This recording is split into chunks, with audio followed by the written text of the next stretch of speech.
Olá, tudo bem? Estamos começando mais um podcast Educação e Carreira e hoje nós vamos falar sobre tecnologia, o que isso tem a ver com as profissões do presente e também do futuro. Você é um amigo da tecnologia? Como que a tecnologia impacta a sua profissão ou o seu negócio? Você já ouviu falar sobre analfabetismo, né? E quem que é um analfabeto digital? E para conversar sobre isso com a gente, nós chamamos aqui o professor Carlos Gouveia. O professor Carlos é engenheiro de computação, né, pela PUC Paraná, se formou lá em 2012. Isso. Especialista em gestão de TI, tecnologia da informação pela Unifacear, mestre em engenharia elétrica e doutor em engenharia elétrica. Carlos, conta para nós um pouco da tua história e como que você entrou na tecnologia? Por que você escolheu lá atrás fazer engenharia elétrica? Foi 2009, 2008? 2008. Por que você entrou nessa área? Obrigado pela tua presença aqui.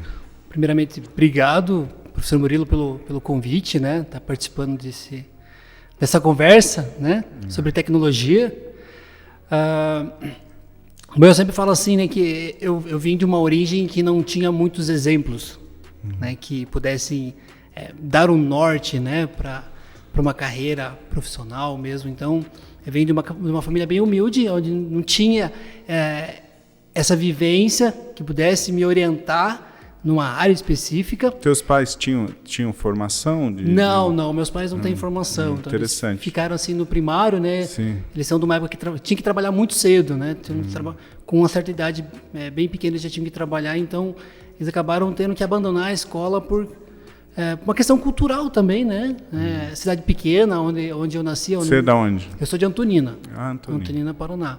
Meus pais também são de lá, então eles não tiveram essa educação, né?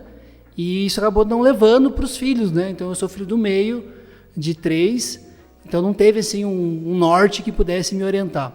E eu acabei seguindo muito essa linha de tecnologia, da área da informática, computação, sistemas, foi construindo esse anseio, essa vontade, né? Então, quando você é adolescente ainda, você tem essa perspectiva, né? O que vai ser da minha vida, né? O que eu vou fazer? Então, assim, quando eu estava assim, ainda moleque, ainda comecei a olhar a internet, né? Lá em 94 veio, né? Então, meio pequenininho assim, então já comecei a ver já a questão de computadores. Eu era um entusiasta de computadores. Eu via aquilo dali, eu quero um computador, né? Hoje uma criança de 3 anos tem um smartphone, é um computador. Sim. O meu primeiro computador eu fui ter, assim, muito velho. Então eu acabei criando essa cultura, né? Mais pessoal assim, que eu tinha que fazer alguma coisa na área da computação, da informática, computador, sistema, mas eu nunca tinha vivenciado na prática assim uma situação, como é que é mesmo, né? Então, gostar de computador é uma coisa, isso eu sempre falo. Gostar de computador é uma coisa, mas se imergir na área da tecnologia para você poder criar isso como uma profissão é bem diferente. Então eu acabei definindo assim o que eu queria fazer quando eu tinha meado de uns 16, 17 anos. Que foi quando eu tenho que fazer alguma coisa na área da computação. E aí depois veio a graduação, terminei o ensino médio, tive contato com algumas pessoas que já estavam na área, que puderam me dar algumas dicas, né, algumas orientações. E aí eu acabei entrando na engenharia da computação e estou aí até hoje. E é interessante porque você falou aí, né? Eu gostava de computador e aí pensei em fazer alguma coisa nessa área. Muita gente hoje pensa dessa forma, meu filho gosta de ficar no computador, então ele vai fazer algo na área de computação. E não é bem assim, né? A gente sabe que a computação... o fato de você estar à frente de um computador, muitas vezes, talvez num jogo, talvez num streaming, alguma coisa nesse sentido, não quer dizer que você gosta do computador e que você tenha as competências para você ir para essa área da computação, né? Você, quando fazia ensino médio, por exemplo, matemática, essas disciplinas que são necessárias para essa área de computação, você ia bem? Como é que é? Acho que é um padrão, né? Eu acho que é um padrão, assim. Então, na escola mesmo, ensino médio, ensino fundamental, você tem algumas disciplinas que você tem mais interesse. Né? Eu sempre fui mais da área da matemática. Isso ficou bem claro já muito pequenininho. Muito cedo. Né? Muito cedo. Então, eu tinha mais facilidade com matemática, física, química, disciplinas mais técnicas, né? Mais de exatas mesmo. E disciplinas de humanas não era o meu forte. Eu fazia ali o café com leite, mas não era o meu forte. Então, isso já meio que molda um pouco... É muito implícito isso, né? Você não pensa, as coisas simplesmente acontecem. Então, eu tinha essa facilidade mais com matemática e acabou seguindo essa área até hoje. Nem precisou fazer teste vocacional? Não, nem precisou. Agora, fala para nós assim, você fez engenharia da computação. A gente sabe que é um bacharelado, mas também nós temos a ciência da computação, que também é um bacharelado. Temos o curso de sistemas de informação, que inclusive... Eu nem falei, mas você é o coordenador desse curso no Grupo Unifacear, que também é um bacharelado. Sim. E temos o curso de análise de sistemas, que é um tecnólogo. Qual que é a diferença básica? Assim, engenharia da computação, ciência da computação, sistemas de informação, análise de sistemas. Fala um pouquinho de cada um para a gente poder entender qual que é a diferença, porque muita gente nos assiste, está nessa escolha, quer escolher qual curso fazer e fica em dúvida. Sim. Essa é uma excelente pergunta, na verdade, né? E a grande dificuldade de muitos jovens hoje, quando eles vão escolher um curso, né? Por exemplo, na área de tecnologia, então tem essa dúvida, né? Qual curso seguir? Engenharia de computação, ciências da computação, sistemas ou análise? É uma pergunta bem interessante. Quando a gente vai fazer essa distinção de forma bem mais prática, a gente coloca o curso de engenharia de computação como uma sub-área do curso de engenharia elétrica. Então, a engenharia da computação é uma sub-área do curso de engenharia elétrica. E a engenharia da computação ela vai focar uma parte mais de hardware. Então, ela vai para uma área um pouco mais de desenvolvimento de produto físico, né? de robôs, essa parte um pouco mais eletrônica. Né? Então, o curso de engenharia... ele tem, além de toda a esfera matemática ali, a questão de cálculo, física, que é muito forte nos primeiros anos, então ele leva o jovem mais para essa área de desenvolvimento de máquinas, né, de forma bem mais geral. Quando a gente vai para a ciência da computação, esse foco de hardware ele tem um peso menor. E aí a gente foca mais na ciência da computação como fundamento. Tá? Então eu vou focar mais na parte de modelos matemáticos, que hoje a matemática é a base da computação, e também o desenvolvimento de software. Então a ciência da computação foca mais no desenvolvimento de sistemas, a parte mais lógica da construção. E quando a gente vai para outros cursos como análise e sistemas de informação, são cursos que têm como propósito a formação do jovem, né, do aluno, uma parte mais de suporte. Então, assim, o aluno ele pode desenvolver sistemas, a gente forma o aluno para isso, mas ele também vai trabalhar na parte de suporte, né? Então, ele vai poder fazer análise dos sistemas, fazer tratativa de erros, por exemplo, né? Aconteceu um problema num sistema. Então, a gente chama um analista, e aí que entra o bacharel em sistemas ou até mesmo o tecnólogo em análise de desenvolvimento. Interessante falar, né? Que a maioria, quando a gente fala em hardware, software, já sabe, mas... Tem gente que não sabe, então é sempre bom falar a diferença, né? O hardware seria ali o computador em si, o que se vê ali, a parte visível física. E a parte dura, né? Porque do próprio nome, né? Já o software seria o que faz rodar aquele computador, os programas que fazem funcionar aquele computador, a interface que você vê ali seriam os programas, os softwares, né?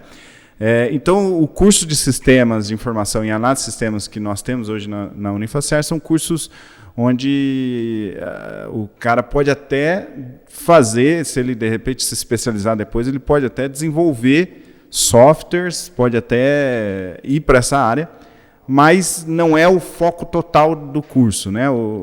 Seria isso? Isso, o foco não é exclusivamente o desenvolvimento de sistemas. Tá? Porque a construção de um sistema ele depende de uma série de áreas, né? Então a computação ela é uma área bem vasta e ela é muito interessante nesse sentido que o aluno ele pode escolher diferentes áreas dentro da computação, não só desenvolvimento de software. Mas a gente forma o aluno também para ele trabalhar com essas disciplinas que são suporte. Então, assim, para eu poder desenvolver um sistema, eu preciso de um testador de software. Então, o testador ele tem que ter ali o conhecimento. Toma água aí, pra... Então, essa área mais de suporte é mais para ele criar esse ambiente de construção. Entendi. E ele vai ajudar nesse processo de construção que pode ser o software ou até mesmo o hardware.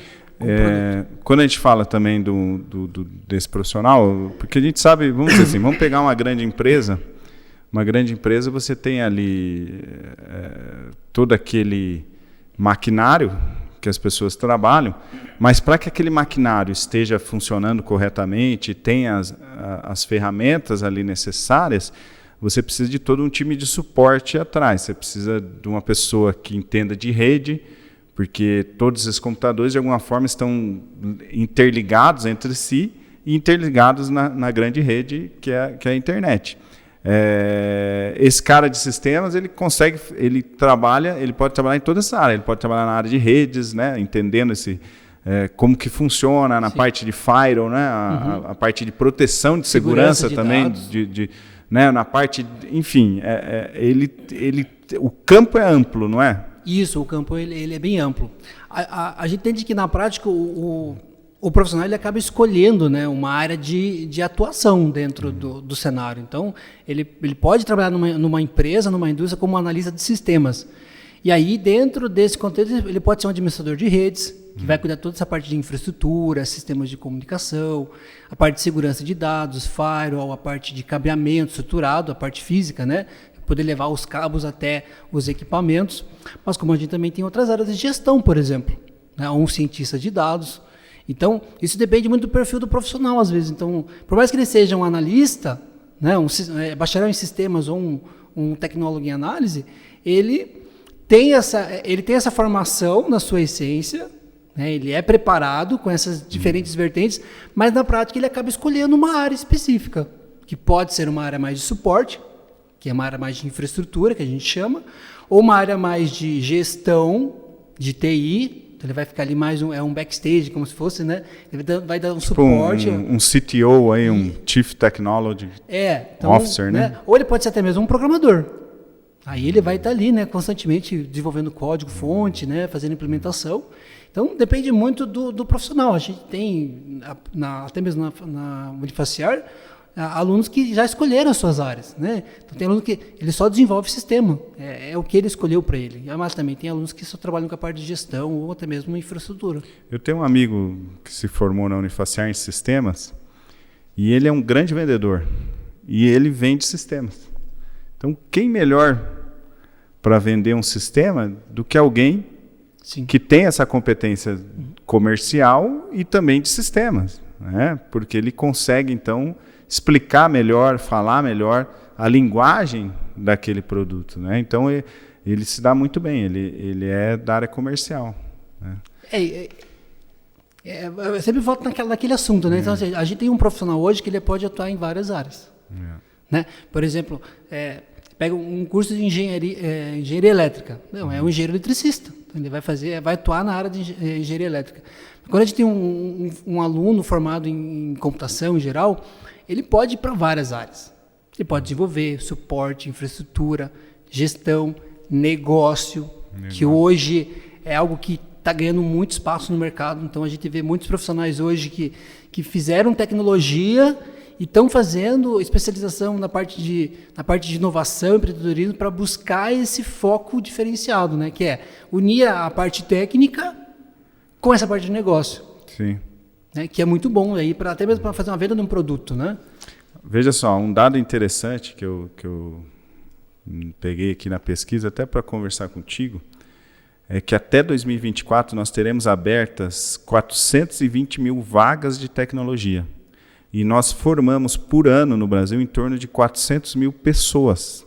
Eu nem vou falar profissionais, porque muitas vezes o cara que se forma, ele ainda não é um profissional, ele dependendo...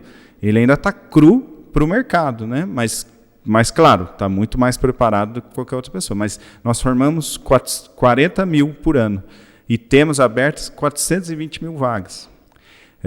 Pelas 40 mil pessoas pelas universidades que nós formamos, porque existem vários cursos livres aí. O que eu tenho visto muito são empresas investindo em cursos de rápida duração para tentar formar os profissionais, porque ela não tem encontrado no mercado.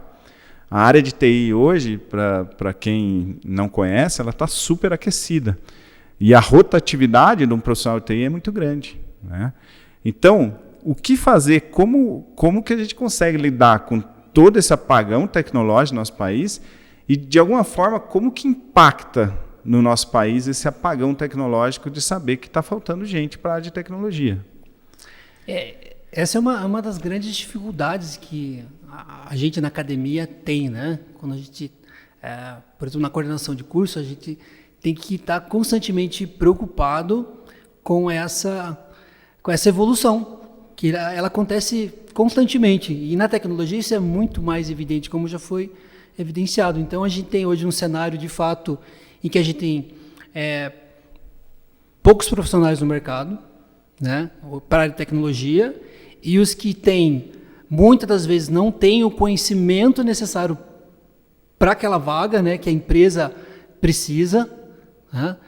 E o que a gente pode fazer nesse sentido, já pensando na parte da academia, é fazer com que o aluno ele experimente essas diferentes tecnologias de forma constante, para que ele tenha mais segurança até mesmo de buscar, né, uma qualificação alternativa, uma qualificação adicional fora da academia. Né? Ou até as próprias empresas hoje estão investindo. Né? As empresas hoje elas veem essa dificuldade em encontrar esses profissionais e muitas das vezes elas estão abrindo mão da exigência, né? Ou às vezes até mesmo de um curso superior, então eles estão buscando talvez profissionais aí que estejam fazendo ensino médio, técnico, e eles estão focando dentro dos seus times ali, da sua infraestrutura, né, setores de treinamento, para tentar, né, cobrir essa lacuna da falta desses profissionais.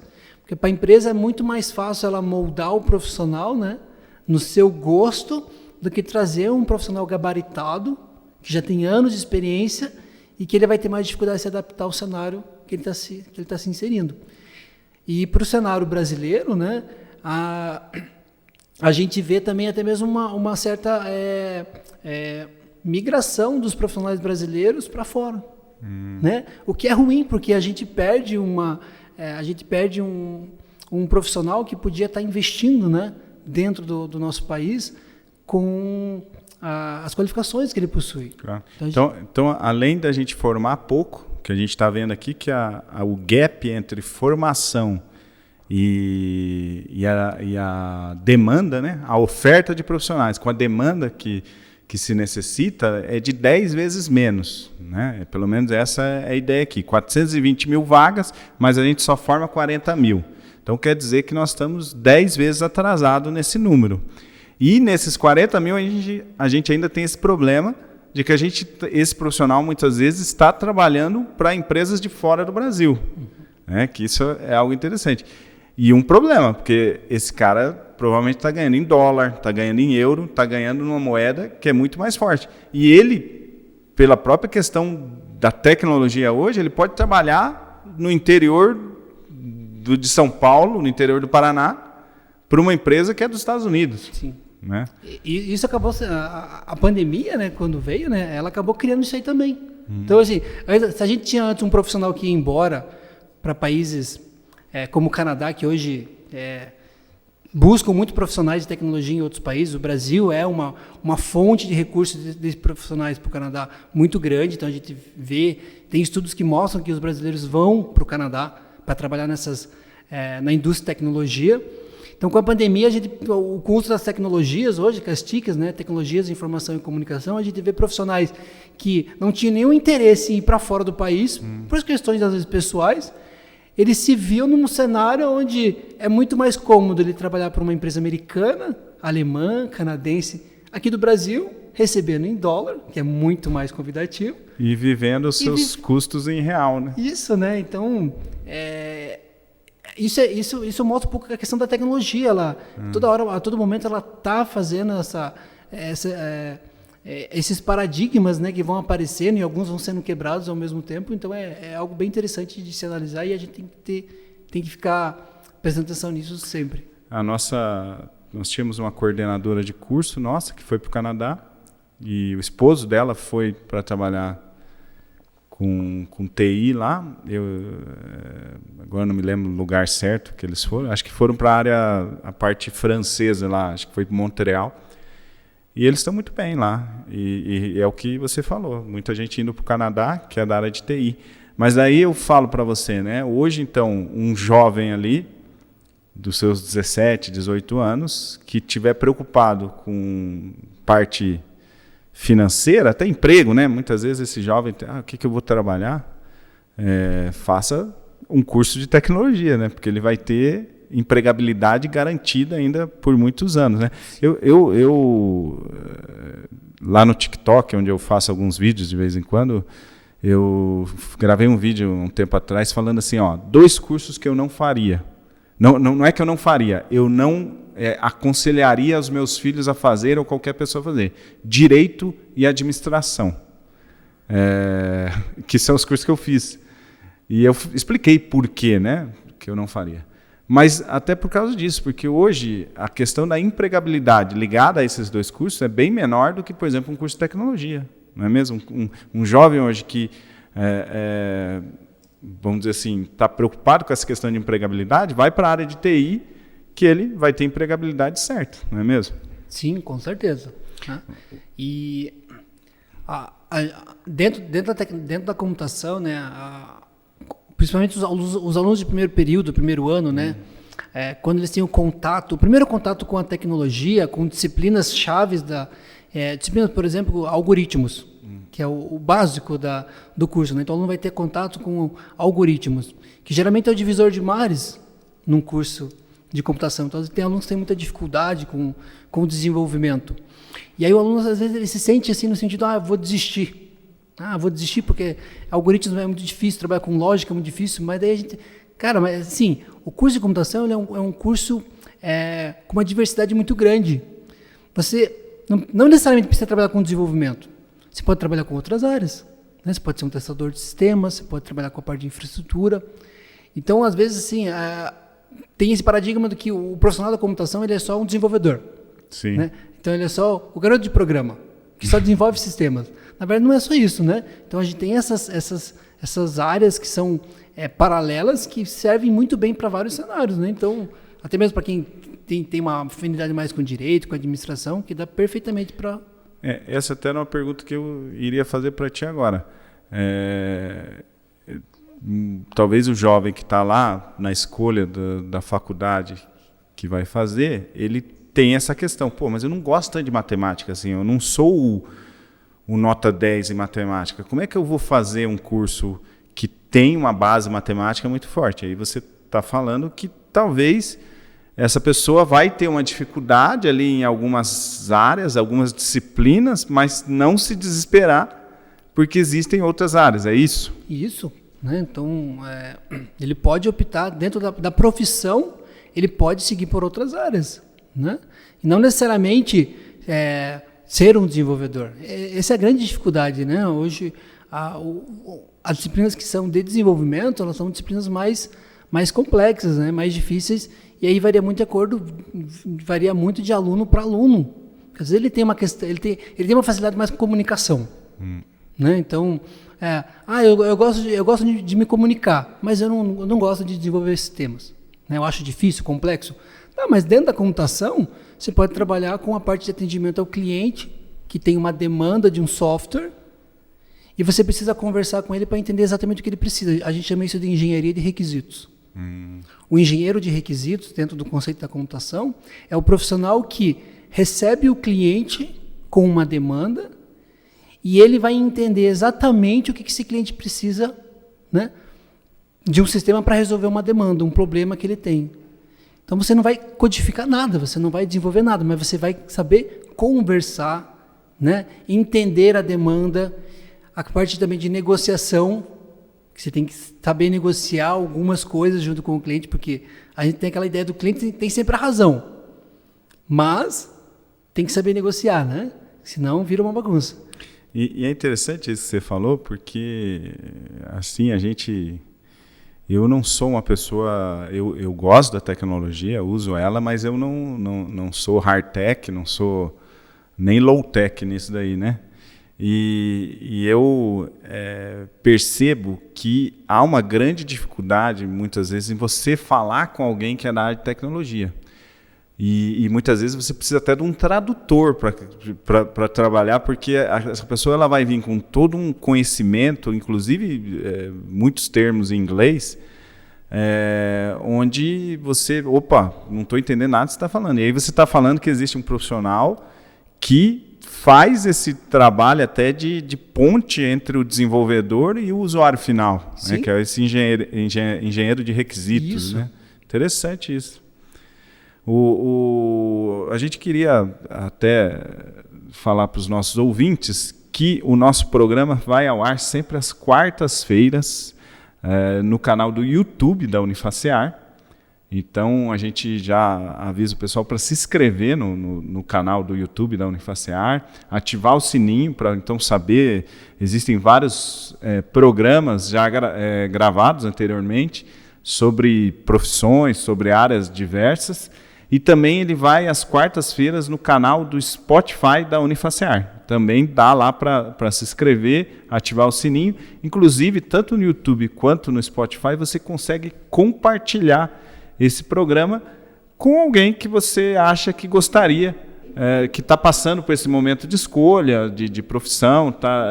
E é interessante, Carlos, porque muitas vezes a gente pensa, o cara que está escolhendo a formação está com 17, 18 anos. Não, tem gente com idade 29, 30, até mais, e também pode ser que ele dê uma guinada aí e mude, não tem problema nenhum, né?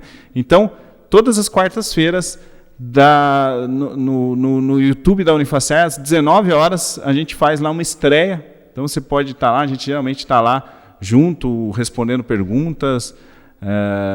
Compartilha com os amigos, com os inimigos, se você não gostou também, e ajuda o canal a se desenvolver.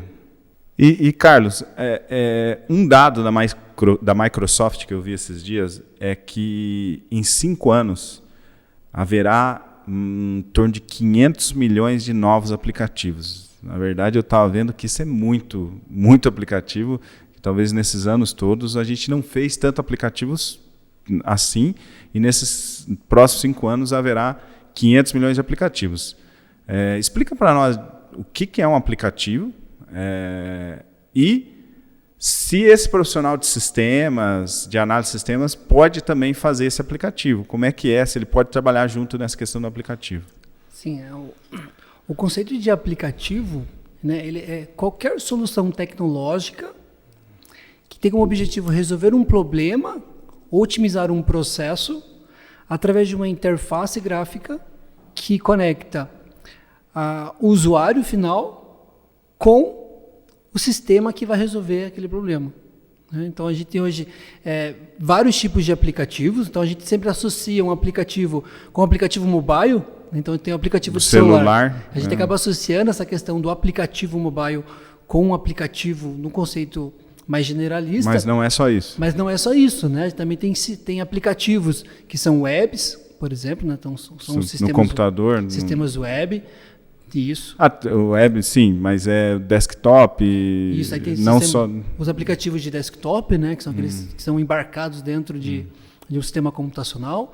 Também temos hoje as linhas de IoT, que é uma área que vai ganhar muito espaço nos próximos anos. Então, explica a IoT para IoT é a internet das coisas, né? Então, Internet of Things é um conceito onde você tende a conectar tudo à internet. Então, desde os sistemas hardwares mais complexos, né, como veículos, casas inteligentes, como também dispositivos mais simples, como uma cafeteira, uma geladeira, um smartwatch, tudo isso dentro de um único aglomerado, né, de soluções tecnológicas. O carro vai falar falar em termos de tecnologia, né, vai falar com o semáforo, que vai falar com a sinalização, enfim, né? Mais ou menos. Tudo que tiver conectado, né? Que for possível você conectar, e hoje a tecnologia, a gente não sabe qual é o limite dela, porque todo dia tem uma solução nova no mercado. Então, tudo aquilo que a gente vai conseguir conectar dentro dessa grande rede que é a internet, através dessas soluções, a gente considera como um IoT, né?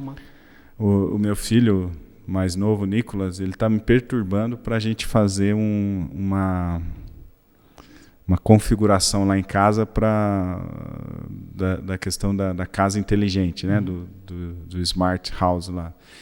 E eu falo para ele, não, filho, vamos estudar, vamos ver, mas ele já pegou todas as tecnologias e ele me mostra vídeos, fala, não, pai, ó, aqui, ó, esse daqui, se você comprar esse vai conversar com a cafeteira e aí você vai poder já estabelecer, às 7 horas teu café vai estar ali, a gente vai estar fora de casa, você vai ligar a luz da garagem pelo teu celular, você vai, enfim, acompanhar as câmeras lá de casa pelo teu celular. E eu ainda não, confesso que não entrei, eu não sou first user, assim, sabe? Eu muitas vezes eu vou depois. Mas isso é uma coisa que está crescendo muito, né? Essa questão da casa inteligente, de você, de alguma forma, transformar a tua casa ali em algo que você controla pelo teu celular ali facilmente, né? Sim. Então, isso é também uma das facilidades da tecnologia. Então, você consegue trazer essas soluções para dentro de casa sem você precisar fazer muitas modificações. Isso é um grande chamariz, né, da tecnologia. Então você consegue fazer o controle de uma lâmpada, né, ligar e desligar, você consegue ligar uma televisão à distância, ou até mesmo programar um eletrodoméstico, né? De manhã já vai estar pronto o café, você já vai ligar a máquina de lavar roupa. Então tudo isso é muito decorrente também dessa facilidade de você levar. A gente chama isso de sistemas embarcados, né? Então você levar isso já pronto, então você não precisa reconstruir a tua casa para você poder colocar essas soluções. Se ligar o ar-condicionado, para quando você chegar em casa já está a casa numa temperatura que você queira, né? Para quem tem animais domésticos, pets, né? Quem tem pets, você consegue à distância ver se o pet está tranquilo em casa ou não, você consegue liberar um petisco para ele, é tudo à distância, conversar com o pet, né, usando o smartphone. Então, assim, o número de aplicações assim é muito grande e tá para conhecer o limite. É engraçado porque eu que sou um pouquinho mais velho, eu me lembro que eu assisti os Jetsons, o pessoal, muita gente que talvez vai lembrar, e isso lá nos Jetsons a gente via tudo isso, né? Então os carrinhos voadores, daí você chegava em casa, chegava um robozinho ali para te atender, te servir, várias coisas que a gente, naquela época, era loucura, né? E eu me lembro que os Jetsons é de 1960, né? Então é umas coisas impensáveis que você via na época e que hoje é bem comum, né? Carlos, a parte de salário, né? A gente falou aqui que está concorrido, né? Os profissionais estão sendo chamados aí, inclusive por multinacionais. Mas hoje, por exemplo, um profissional recém-formado, você tem uma ideia de faixa salarial hoje desse cara? Eu sei que existem muitas áreas, mas dá um panorama geral aí para nós. Considerando que a gente tem muitas áreas hoje, né? Dar um valor exato assim ele é muito relativo. Sim. Porque eu acabaria dando um valor assim referente a um profissional que está trabalhando numa determinada tecnologia, e ele tem uma determinada formação e ele tem um determinado tempo de profissional, né? Então a gente tem aí faixas salariais para um recém-formado que vai trabalhar, por exemplo, como um analista, de R$3.000. Inicial. Era um estagiário, se formou, foi contratado pela empresa e ele pegou um cargo ali de programador júnior, né, um analista júnior, ele vai ter essa faixa salarial.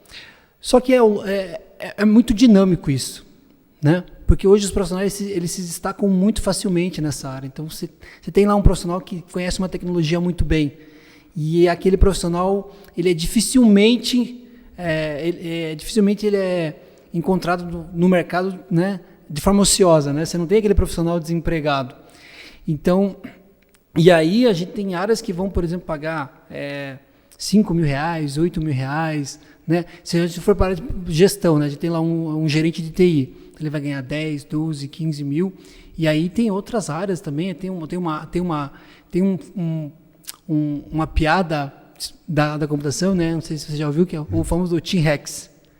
O profissional Team Hacks, que é aquele profissional muito antigo. Tem uma linguagem de programação chamada COBOL, você já ouviu falar? Sim, né? COBOL era muito usado assim, em cursos de graduação lá dos anos 90, 80, da computação. COBOL é uma linguagem de programação que falou que ia se extinguir, mas no final não se extinguiu, porque ela tem uma aplicação muito específica para algumas áreas de tecnologia. E hoje é difícil encontrar um programador COBOL no mercado. É difícil. Né? A gente tinha um banco aqui em Curitiba, né, que foi vendido. Eles tinham a central deles era aqui em Curitiba, né? E depois que eles foram vendidos, eles foram para São Paulo. Então eles tinham uma carência muito grande de encontrar profissionais que sabiam linguagem de programação COBOL. Então tinha algumas escolas específicas que ensinavam esse tipo de linguagem, cobravam caro, e o banco ia nessa escola buscar os alunos, né, que muitas vezes nem eram formados ainda, para trabalhar com esse tipo de linguagem, porque você não encontra profissional no mercado. E o dinossauro que estava desatualizado acabou sendo chamado de novo. Ah, sim, com certeza. Né? Então a gente tem essa variação muito grande, sabe, dentro da parte de tecnologia, com essas faixas salariais que variam muito de acordo com o tipo de atuação do profissional, o tempo que ele tem de profissão e também a qualificação desse profissional, né? Hoje, então, se pegar os nossos alunos na Unifaciar, dificilmente você tem alguém lá que esteja desempregado, que não esteja fazendo estágio, ou talvez até por uma opção pessoal da pessoa de só estudar, né? Sim. Eu dou aula no curso também, né? Eu sou professor do curso, além de coordenador, então eu converso muito com os alunos, né? Pergunto como é que eles estão, se eles estão empregados, estão trabalhando, se é estágio, se é não. Então, assim, a gente dificilmente encontra um aluno que não está alocado, né? Que não está trabalhando na área. E aqueles alunos que não estão trabalhando na área, ou é porque o que ele faz hoje tem ali a conveniência do salário, né? Que ele tem. A gente tem alguns militares, por exemplo, né? Que tem essa questão também de salário. Ou também o aluno que optou por agora, né, se dedicar somente ao curso e preferiu não buscar aí uma oportunidade, mas dificilmente o aluno ele fica desempregado quando ele procura. E em termos de programação hoje, né, você falou de uma linguagem que é o COBOL, mas hoje qual que é a linguagem de programação que o curso trabalha e que é usada no mercado, assim, uma ou mais? No nosso programa pedagógico, né, a gente trabalha com disciplinas com linguagens de programação que são a base de outras linguagens. Então, a gente trabalha hoje, por exemplo, com linguagem de programação orientada a objeto, que é um conceito de programação. E a partir desse conceito, dá para trabalhar com outras linguagens, C++, Java, né, que é hoje uma das grandes linguagens. Tem aquela Python, não? Python não. Python é uma linguagem que está voltando agora, nos últimos 5 anos, muito forte. Não, era uma linguagem também considerada antiga e está voltando muito forte agora, muito decorrente dos sistemas que estão utilizando inteligência artificial, sistemas de aprendizagem. E Python é a cobra, né? Você vê como eu sou um especialista em programação, né? Só que não. E aí, Carlos, hoje, o aluno ele entra num curso de sistemas que dura 4 anos. Como fazer, como ensinar esse aluno, sendo que daqui 4 anos o mundo vai estar totalmente diferente, entendeu? A gente tem uma grade hoje, segue aquela grade, mas o mundo está mudando muito rapidamente. Como fazer? Como coordenar um curso desse? Como fazer com que o curso mantenha a sua atualização constante para não perder relevância? Um dos grandes diferenciais, né, para que a gente consiga manter essa evolução constante é o corpo docente. Então a gente foca muito na formação, né, na criação desse corpo docente com professores que atuam no mercado. Então isso é uma característica muito comum nos cursos de sistemas, né, no curso de tecnologia, onde a gente tem professores que dão aula no período noturno, mas que durante o dia eles trabalham, né, nas suas respectivas áreas ou expertise. Hoje a gente tem 90% dos nossos professores do curso de sistemas atuantes no mercado de trabalho durante o dia. Então, tem professor que tem a sua empresa, né, de desenvolvimento de sistemas, tem professor que tem ali o seu cargo em órgão público, né, na área também de sistemas.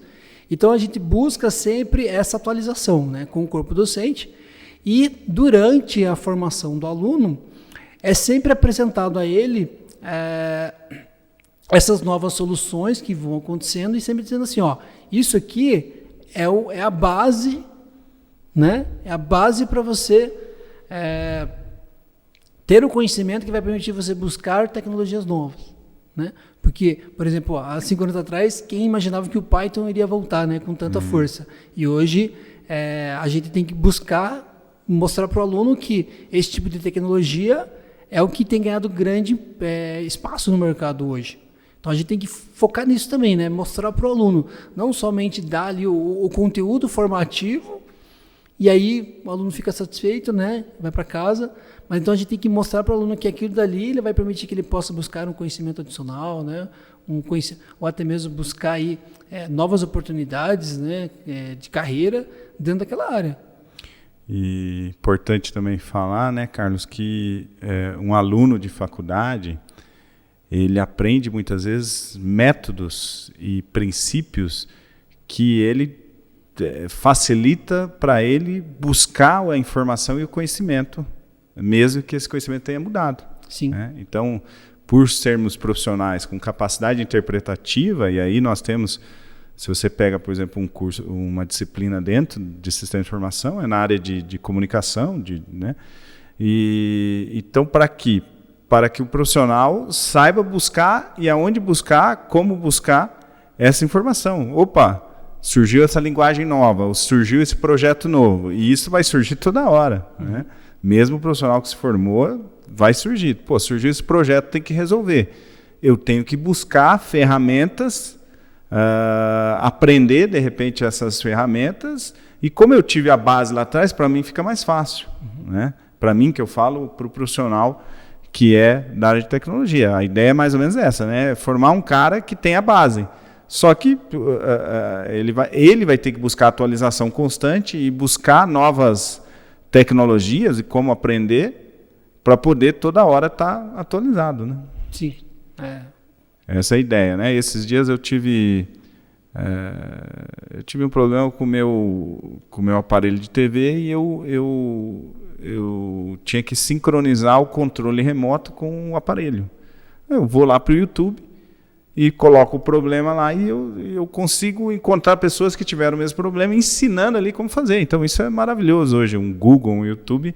Só que, então você não precisa fazer faculdade para isso? Não é isso. É que você vai ter já uma base para quando você pegar essa informação, você poder trabalhar com essa informação. Né? Então, acho que essa é a riqueza da universidade. Muita gente pensa o seguinte, eu já ouvi gente falar, para a área de tecnologia eu não preciso de faculdade.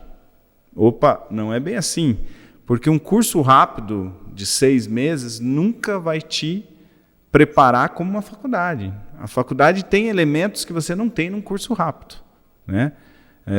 Você tem outras disciplinas, o próprio ambiente universitário com o networking que você faz com os teus colegas, com os teus professores, te dá uma capacidade que um curso rápido muitas vezes não dá. Sim. Até mesmo os próprios eventos, né, que a gente promove com esse objetivo. Tá? A gente entende que às vezes, dentro da academia, a gente tem esse foco, né, em transcender o aluno, transcendência, né? A gente fazer o aluno pegar aquele conhecimento básico que ele adquiriu durante as aulas e ele pegar aquilo dali e fazer uma transformação, né? Que é buscar algo novo, buscar algo diferente, ou até mesmo compartilhar aquele conhecimento, né, com alguém. Então a gente prepara toda essa base para que ele esteja preparado. E esses eventos, por exemplo, têm esse foco também, permitir que ele conheça novos profissionais que já estão no mercado, profissionais que estão trabalhando com tecnologias novas, né? Então, hoje é muito comum webinars, por exemplo, né? Webinars com foco em inteligência artificial, que hoje muitos sistemas hoje estão buscando, até mesmo na área da educação, a gente tem sistemas tutores inteligentes, né, que são desenvolvidos para ensinar o aluno, né, disciplinas, né, seja na educação inicial, na básica, ensino médio, ou até mesmo no ensino superior. Então, a academia, ele tem esse propósito também, né, que é você criar um pensador, que é você criar a pessoa, o profissional que vai pensar, né, nas novas tecnologias. Né? Como seria bom eu reencontrar um aluno daqui a 10 anos e descobrir que aquele aluno ele desenvolveu uma linguagem de programação nova, que não existia, e aquilo vem sendo usado em todo o mundo para uma determinada aplicação.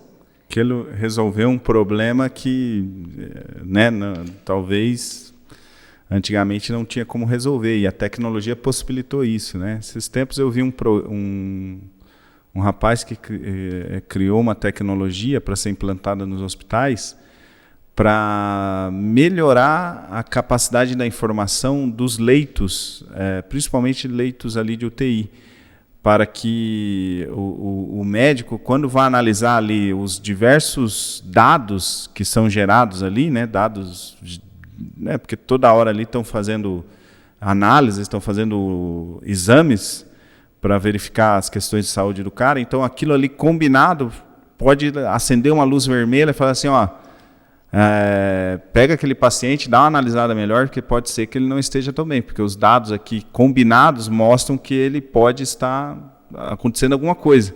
Você não tira o médico da situação, você não tira o enfermeiro, você não tira os profissionais de saúde, mas você insere, você deixa a informação mais rápida, e é um sistema, foi criado aqui em Curitiba, está sendo usado aqui. Então é bem isso que você falou, essa capacidade.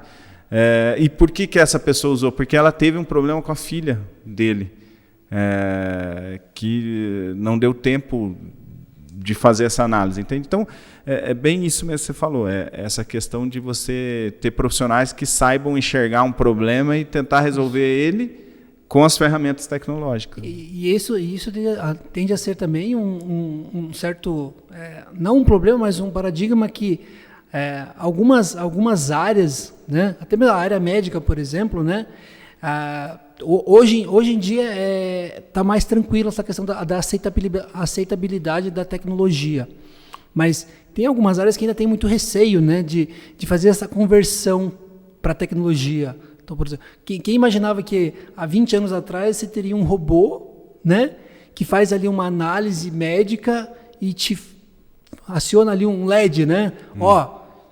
Aí tem os sistemas de previsão que a gente chama, né? Hoje em dia a tecnologia não é usada só para a pessoa está infartando, aciona ali um alarme, vem o médico para... Não, mas você pode fazer uma análise, né, de curto, médio ou longo prazo, e você consegue, baseado nesses parâmetros, talvez essa pessoa venha ter um infarte daqui 15 minutos, meia hora, 1 hora, e aí o médico, né, através da tecnologia, então a gente não está tirando, né, o peso ali da mão do médico, mas a gente está criando um ambiente que vai permitir esse trabalho mútuo, né, entre essas diferentes áreas.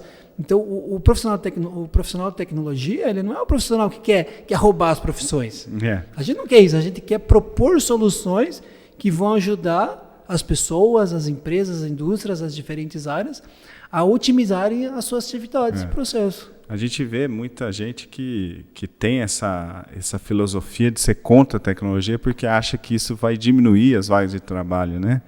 Talvez por essas pessoas nós até hoje teríamos aquelas pessoas andando de pé de pau, ligando os negocinhos de luz que tinha, né? Os lampiões, antes da luz elétrica, né?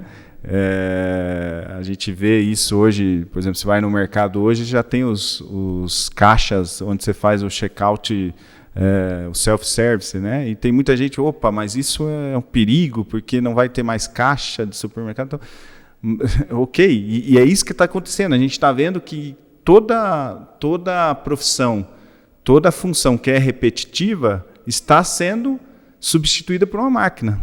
E aí, claro, causa um desemprego de um lado. Mas, de outro lado, causa uma oportunidade, cria uma oportunidade, porque nós vamos ter que ter pessoas que vão lidar com essas máquinas, vão ter que programar para essas máquinas, vão ter que dar suporte para essas máquinas, vão ter que... Enfim, de um lado cria o desemprego, mas do outro cria uma oportunidade. E eu acho que é o futuro. Nós não temos como fugir do futuro, né? Quando a gente vê briga de aplicativo, né? Não pode Uber porque isso é uma precarização. Não, na verdade, isso é uma briga meio indigesta, né? Porque a tecnologia vem e não tem como você impedi-la, né? Carlos, uma última pergunta. Se você pudesse escrever uma frase na tela do computador, vamos dizer assim, que jamais fosse apagada, uma frase que ficasse ali eternizada, uma frase que você leva para a tua vida profissional, pessoal, que frase você escreveria? Uma frase pessoal? Uma frase pessoal. Algo que... Tem uma frase que me falaram, eu estava no 7º ano do ensino fundamental, e uma professora disse uma coisa para mim que até hoje eu levo, sabe? Que marcou muito a minha formação como pessoa. E ficou muito marcada essa frase que ela falou para mim, sabe? Era uma professora de biologia, depois de uma prova de genética. Totalmente aleatória, né? E ela falou bem assim, eu espero daqui 20 anos te reencontrar e saber que você fez a diferença para você mesmo. Puxa, que bonito. E aquilo ficou marcado para mim, sabe? Porque, assim, parece algo meio aleatório, mas fica marcado, porque quer dizer que ela viu em mim algo que talvez eu não me enxergava em mim mesmo. Né? Como pessoa, como profissional, como jovem, adolescente, que não tinha perspectiva alguma ainda, né? Então, algo que ficou para mim. Então, eu colocaria isso, né? Escrito, e eu levo, provavelmente eu vou levar para a vida toda isso que ela me falou. Acho que seria essa aí. Você encontrou com ela depois ou não? Não encontrei. Que pena, né? Dela. Porque ela ficaria muito orgulhosa de você, Gisele, né? Professora Gisele. Eu lembro o nome dela. Professora Gisele, se você nos assistir, tá aqui. Ele fez a diferença para ele mesmo, né? Parabéns. Obrigado. Carlos, para te encontrar, como que faz? E-mail? De repente, não sei se você usa LinkedIn, o que você usa? De repente, as pessoas quiserem saber mais sobre tecnologia, como que te encontra? Bom, o pessoal pode me encontrar na rede social, né, no Facebook ou no Instagram. No Facebook é Carlos Gouveia e no Instagram é Carlos Gouveia 12.